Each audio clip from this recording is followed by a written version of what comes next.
As Jan just said, I am Eric Pauli, and we're going to spend the next few minutes going over the radiologic anatomy of the abdominal wall. And I hope that this is a nice complement to the two talks that were just given by David and by Johan regarding other views of the anatomy of the abdominal wall. I have some disclosures, but we're not going to talk about any products today, so those are not really relevant. Modern hernia surgery relies very heavily on the use of imaging. And in my practice, that's mostly cross-sectional imaging in the form of CT scans or obviously ultrasounds for smaller hernias. And I think as the meeting progresses, what you're going to see are a myriad of hernia options presented. The ability to perform one of those successful operations really depends on you having, as Jan just said, a good plan for repair. You've got to have good technical skills, and we're going to show you the steps of the operation during this meeting, but you've got to have a good plan. And that plan, at least in my hands, is primarily based off of imaging modalities. The biggest problem is that CT scans have a very high discordance when reviewed by radiologists and when reviewed by surgeons. And hernias are the second most commonly inaccurately reported finding. And so for me, what that means is I am forced, if I want to have a good plan, to review the films myself. So today, we're not going to talk specifically about hernia on CT scan. We're going to talk more about the normal anatomy of the abdominal wall.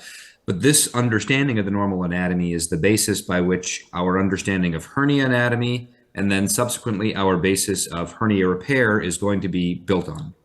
So we're going to focus on myofascial anatomy, vascular anatomy, and neuroanatomy, the same three things that our other speakers have been talking about. And we'll talk a little bit about the interplay between normal radiographic findings and hernia anatomy as we go along. All right.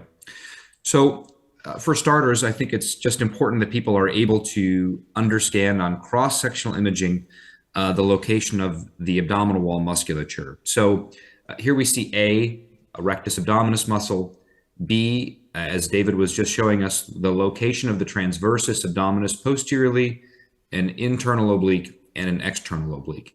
And this is where we're going to focus most of our attention today because most hernias are going to be in the anterior abdominal wall. But as we get farther posterior and think about flank defects or lumbar defects, we need to be aware of the location of the psoas muscle, the quadratus muscle, and the erector spinae muscle. Again, these are less commonly involved in hernias, but I think as we're thinking about other locations for hernias and defining the boundaries of the abdominal wall, we just want to use the correct terms. Now, I will point out that there are additional muscles in the abdominal wall, which we don't talk about a lot in the world of hernia. For example, the paired pyramidalis muscles here, you can see erectus right and left, and you can see pyramidalis muscles in the midline. They appear on pretty much every anatomy book, but we don't really talk about them for hernia repair, mostly because they are bundled and function similar to the rectus abdominis muscles.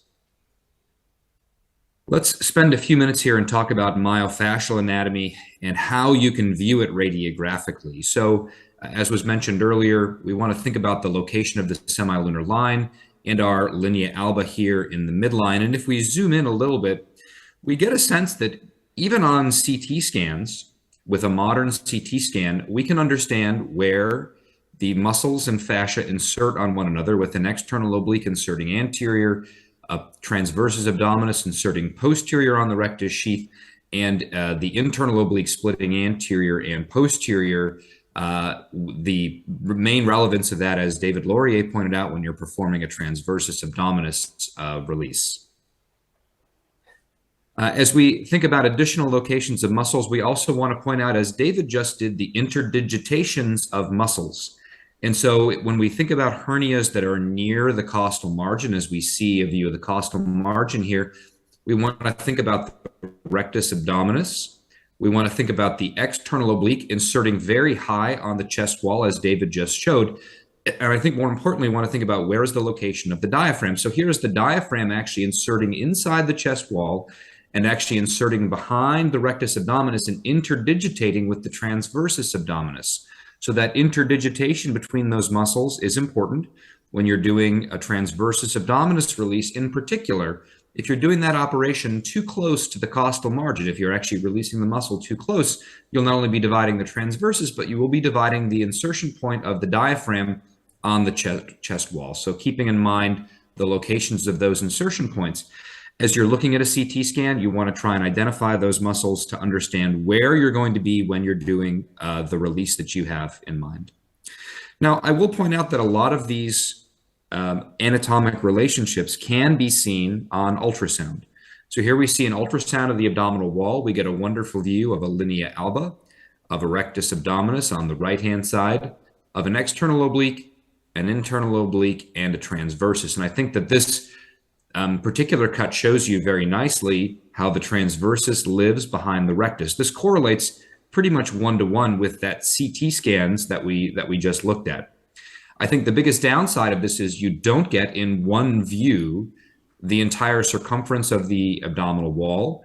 It's hard to capture even both semilunar lines within the footprint of one ultrasound. And so if you're going to use ultrasound as your method of determining anatomy, you've got to be very fastidious about it and do it in a very methodologic way to make sure that you capture and look at all of the areas where hernias can occur. It's just simply easier to do that with a CT scan.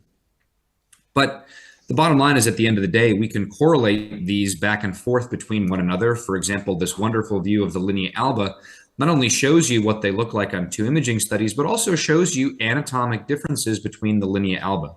So here's a patient with a linea alba that's a little more wide, and here's a patient with a linea alba that is shorter and certainly a lot more thick in terms of the proximity of the bodies of the rectus abdominis muscles, right and left. As we begin to move into from normal anatomy to pathology, remember that the current definition of a diastasis is a linea alba 2 centimeters or wider. So neither of these meet the definition of that, but we want to be able to measure that distance ourselves to document when we're talking with a patient about a hernia repair, does this patient have a diastasis? Now let's spend a few minutes talking about the transversus abdominis anatomy radiographically. I heard both David and Johan talk about the insertion points here. And again, I think it's important to realize that the transversus, which we commonly use for hernia surgery, anatomy changes from the upper abdomen to the lower abdomen. So here's a cross-sectional view in the upper abdomen. We can still see the lower ribs. Here is the rectus abdominis. Here's a normal linea alba. And here is the transversus abdominis, the most internal muscle inserting at the level of the ribs, but also with a body that traverses the semilunar line. So it goes medial to the semilunar line and lives behind the rectus abdominis muscle as part of the posterior sheath of the rectus. So if we were to do a release of the posterior rectus sheath right here, we would encounter the transversus abdominis very obviously here behind the rectus. I'll also point out that if you are a person who likes to do, for example, optical access for any procedure, if you're doing an optical access in this area and you're coming down through with a laparoscope, seeing fat, anterior fascia, muscle, and then expecting to find just posterior fascia at this level, you're going to be surprised because you're going to see a layer of anterior fascia as the posterior lamella of the internal oblique, then the transversus abdominis body, and then posterior elements of fascia. So you're going to be confused here if you go through at this level. If you understand the anatomy, you will not be confused when you find a second muscle at this level. Now, as we move a little bit lower down in the abdominal cavity, we're going to notice again that the transversus begins to migrate a bit more lateral. So it does come slightly behind the rectus, but it's beginning to migrate more lateral in its course and does not insert as far medial on the posterior sheath. So again, at this level, if we were to optical access through, it's going to be that more traditional anterior rectus fascia muscle, posterior fascia, because there is no muscle in this level. As we get much lower down, we begin to see the lower abdomen, where all of the abdominal muscles insert anterior. We no longer have a transversus that lives anywhere close to the linea semilunaris. The transversus body actually stops very far lateral right here.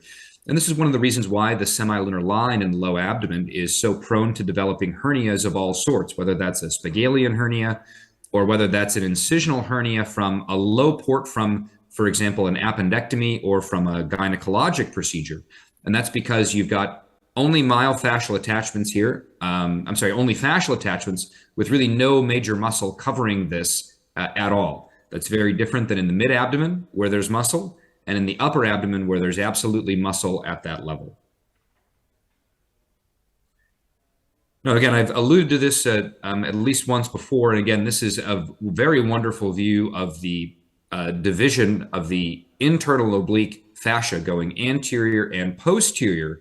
And I think this shows you very nicely that if you're doing a posterior rectus sheath release and are then intending to do a transversus abdominis release, you have a wonderful layer of fascia right here that you can divide the posterior lamella of the internal oblique and then the transversus abdominis muscle before you enter the preperitoneal or pretransversalis plane.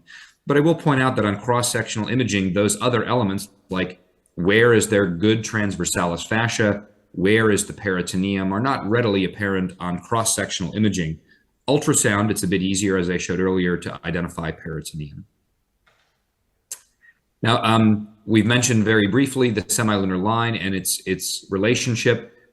This is in the upper abdomen where all three of the elements of the semilunar line in terms of the fascia are taking their traditional anatomic plane. So here's the external oblique inserting anterior, the internal oblique dividing anterior and posterior, and the transversus with both of its fascial insertion points going posteriorly. So that's the upper abdomen above the level of the line of Douglas. Now below that, below the line of Douglas, again, we see all three elements of fascia go anterior. So all three fascial elements of the transversus, the internal oblique and the external oblique.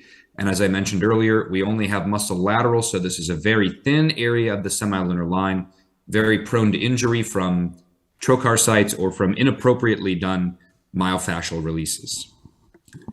Now let's jump ahead here to the vascular anatomy. I would say that using cross-sectional imaging to look at the vascular anatomy is not particularly common for most parts of the abdominal wall. And I say that because these vessels run in relatively predictable locations.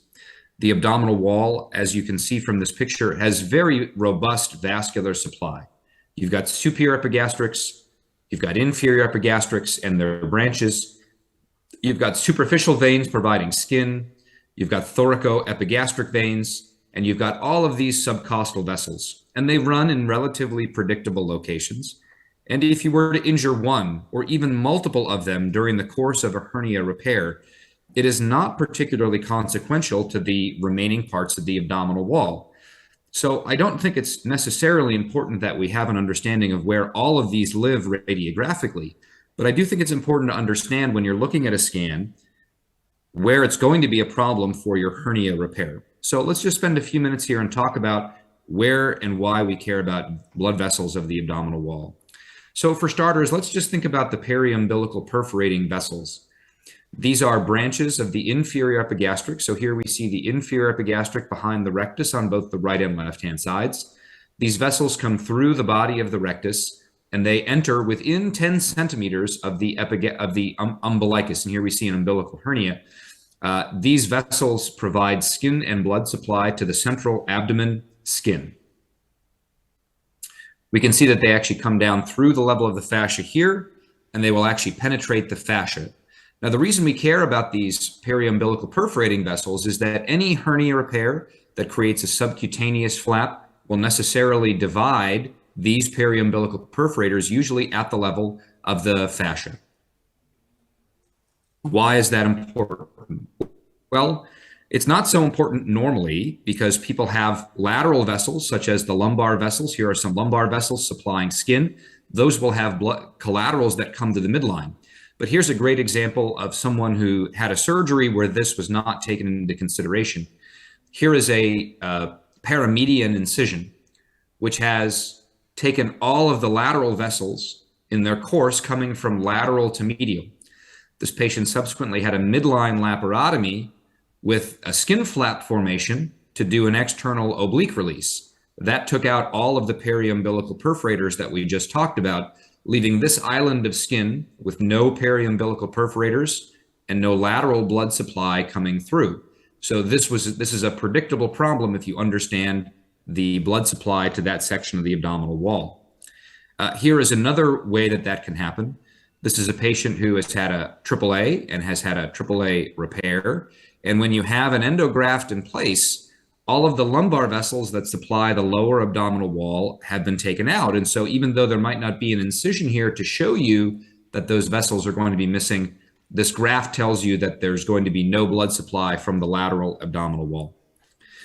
The other location where we primarily care about the epigastric vessels would be the inferior epigastric vessel as we start to think about repair of inguinal hernias.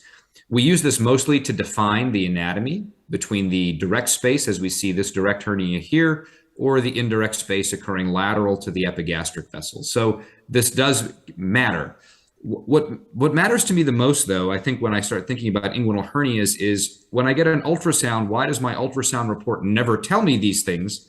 And the answer is, well, it's because you haven't asked them to provide the proper information. And so when I ask for a report from an inguinal hernia, I usually ask them to please put on the color Doppler so that we can see the location of the inferior epigastric vessels, and we can then define the location of the hernia as a hernia sac here being lateral or medial to the epigastric vessels. And so now instead of getting a report that says this patient has an inguinal hernia, I get a report that says the patient has a hernia and the sac is located medial to the epigastric vessels. So it's a simple request that you can ask of your ultrasonographer. Obviously, you can look at those same things on cross-sectional imaging here as well. And so when I have a CT scan and I have a patient with an inguinal hernia or a cord lipoma, the first thing I do is go and identify where are the epigastric vessels. And even without contrast, the scan has contrast, even without contrast, you can easily find them at this location because they live lateral to the rectus, they live behind the lateral musculature, and they have a large fat pad around them, so you can identify them in that fat pad, and then simply scroll on your CT scan to be able to identify where is the fat pad coming out in relation to those epigastric vessels. I think it's also important to think about aberrant vascular anatomy. This is a patient that I posted on the International Hernia Collaboration just about a week ago or so. This patient has cirrhosis, and I was contemplating what type of hernia repair I might do. And I want you to pay attention to his abnormal blood supply to the abdominal wall. So here is a large blood vessel right here in the round ligament coming down. This is a varus. This is an abdominal wall varix. Watch, the varix actually goes out into his hernia. It goes behind the rectus on the left. Here it is anastomosing, and it actually gets pushed out of his abdominal wall in an inguinal hernia right here. And so I think it's important to be able to identify and understand where blood vessel collaterals come from, because if you come across this vessel getting abdominal access or during a hernia surgery, not only are you going to have a bad day, but the patient's going to have a bad day because you're going to ligate a very large portosystemic shunt. Lastly, we're going to end with neuroanatomy. The nerves are not traditionally easily identified on most cross-sectional imaging that we get. I think it's important to understand that thoracic nerves 6 through 12 run in a plane between the internal oblique and the transversus abdominis. It's important because obviously when you're doing a hernia repair, you want to stay out of that plane to not injure those. But you're not going to see this view of these nerves on any cross-sectional imaging. But what you will see is the consequence of problems with those nerves. And the consequence is denervation, okay? So here we have a patient who's had a denervation injury to the left abdominal wall. We've got a right abdominal wall that we can compare to. We can see that the left rectus abdominis muscle is kind of a ghost, and the lateral musculature is also missing tone. And we can see the area where the old surgical incision used to be on this patient that went through and divided all of the nerves running in that intermuscular plane. We can also get a sense of that in when we see people in clinic, because this is what they look like. They have large bulges that they think are hernias that are sent for hernia repair, but are not hernias. They are simply denervation injuries. Sometimes it's a bit more subtle. This patient had just a sense of weakness in the left abdominal wall. And again, when you compare the right and the left rectus, there's a clear difference. This patient had no sensation of weakness. but they had an old ostomy site in the upper abdomen that took out some of the nerves in the lower rectus abdominis. So we reviewed this and showed this to them, noting that they do have some rectus muscle loss. This patient has a demyelinating condition and came to me with this peristomal hernia. But if you notice, all of his muscles, his rectus, his lateral muscles, his gluteus, even his paraspinal muscles, they're all kind of missing. All he really has is a iliacus and a psoas. The rest of him is kind of a ghost.